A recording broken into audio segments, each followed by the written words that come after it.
The Taliban has been given the opportunity to surrender all the terrorists in Afghanistan and to close down their camps and operations. Full warning has been given, and time is running out. The United States is presenting a clear choice to every nation: stand with the civilized world or stand with the terrorists. And for those nations that stand with the terrorists, there will be a heavy price. America is determined to oppose the state sponsors of terror, yet we are equally determined to respect and help the men and women those regimes oppress. Our enemy is not the Arab world. Many friendly Arab governments are themselves the targets of extremist terror. Our enemy is not Islam, a good and peace-loving faith that brings direction and comfort to over 1 billion people, including millions of Americans. As the spring thaw comes, we expect cells of trained killers to try to regroup, to murder, create mayhem, and try to undermine Afghanistan's efforts to build a lasting peace. We know this from not only intelligence, but from the history of military conflict in Afghanistan. It's been one of initial success, followed by long years of floundering and ultimate failure. We're not going to repeat that mistake.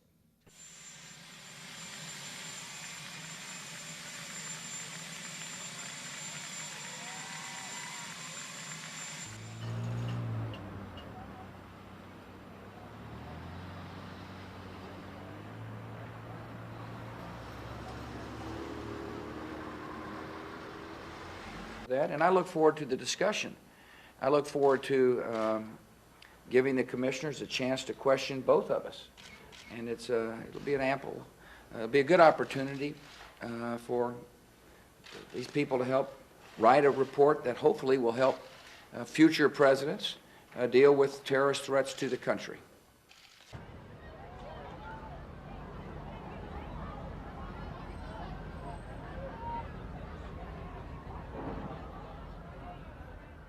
The Vice President and I just finished a good conversation with the 911 Commission. It was wide-ranging. It was important. It was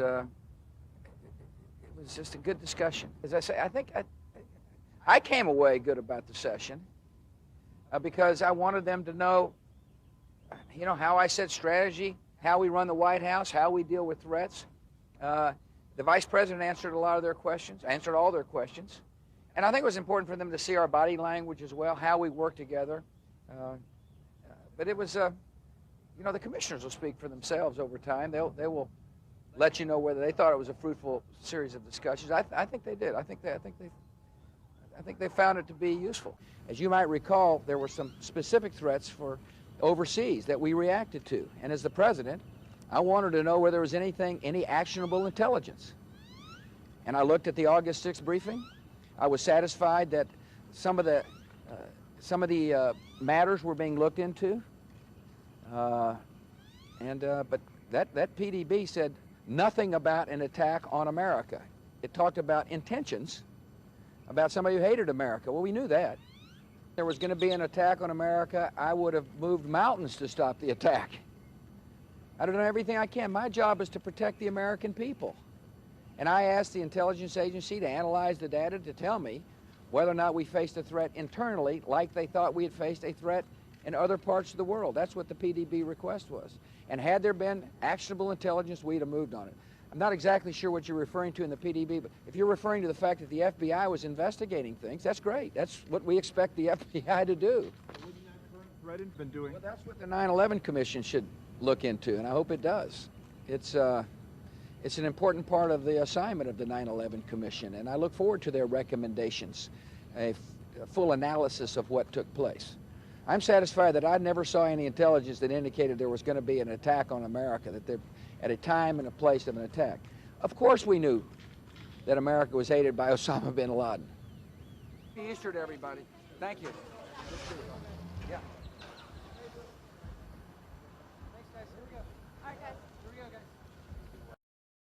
terrorist tactics of extremists, it's flawed logic. It simply can't accept that. It's unacceptable to think that there's any kind of comparison between the behavior of the United States of America and the action of Islamic extremists who kill innocent to achieve an objective. Terry? My job and the job of people here in Washington, D.C. is to protect this country. We didn't ask for this war. You might remember the 2000 campaign. I don't remember spending much time talking about what it might be like to be a commander-in-chief in a different kind of war. But this enemy has struck us, and they want to strike us again. And we'll give our folks the tools necessary to protect the country. And that's why I've sent this legislation up to Congress. And that's why we'll continue to work with allies in building a vast coalition to protect not only ourselves, but them. The facts is that after 9/11, this enemy continued to attack and kill innocent people. I happen to believe that they're bound by a common ideology. In fact, I don't believe it. I know they are.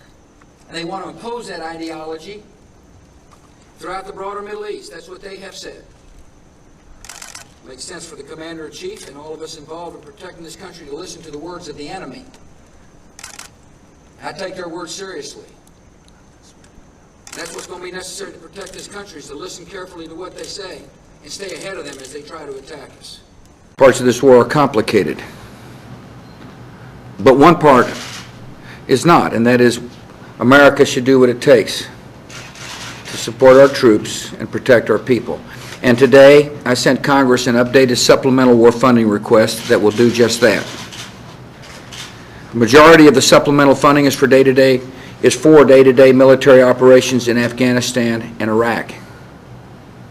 The bill provides for basic needs like bullets. These are urgent military necessities. And the supplemental was prepared in close consultation with our commanders on the ground. This funding is what General Petraeus and other military leaders say we need.